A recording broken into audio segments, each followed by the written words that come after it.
Amis internautes de BLTV, bonjour et bienvenue sur Une minute dans le monde. Démarrons cette session avec le Niger où le président français Emmanuel Macron joint la terre à la parole.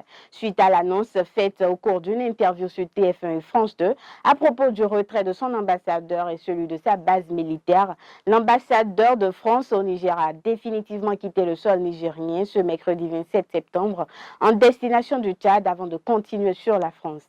Selon les informations, il aurait quitté le territoire nigérien à 4 heures du matin à bord d'un avion militaire non identifié. Pour rappel, la raison qui explique ce retrait part de l'ordre donné par les militaires au pouvoir de l'expulsion de l'ambassadeur le 25 août dernier suite à des agissements de la France contraires aux intérêts du Niger, lui imposant 48 heures pour quitter le pays.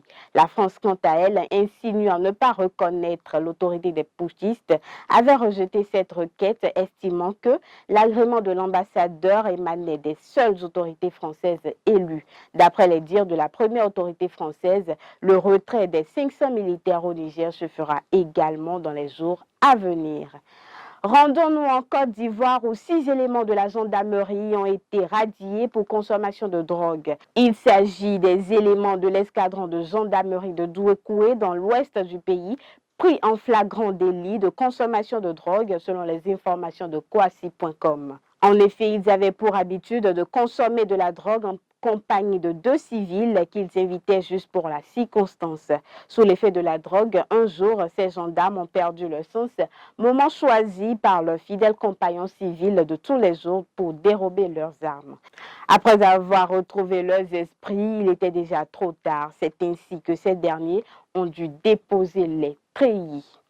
Au Burkina Faso, la junte militaire au pouvoir depuis l'an dernier a déclaré hier 27 septembre avoir déjoué la veille une tentative de putsch menée par des membres des forces de sécurité et des services de renseignement sans donner de détails sur la situation. Dans un communiqué lu à la télévision nationale, le gouvernement informe l'opinion publique qu'une tentative avérée de coup d'État a été déjouée ce 26 septembre 2023 par les services de renseignement et de sécurité burkinabés. Je cite, les officiers et d'autres acteurs présumés impliqués dans cette tentative de déstabilisation ont été interpellés et d'autres activement recherchés. Fin de citation, a déclaré la junte, qui déplore cette tentative de putsch qui nourrissait le sombre dessein de s'attaquer aux institutions de la République et de précipiter le pays dans le chaos. Pour finir, en France, c'est un sujet dont elle dit avoir fait une priorité absolue de la rentrée. Elisabeth Borne a sonné mercredi 27 septembre la mobilisation générale pour mener une lutte implacable contre le harcèlement scolaire.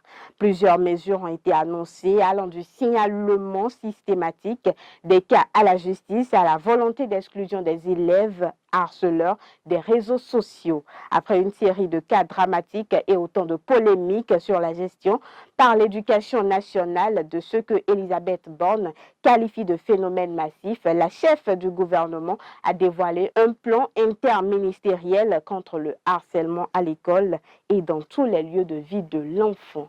Mesdames et messieurs, ce sera tout pour aujourd'hui. Merci de nous avoir suivis et à demain.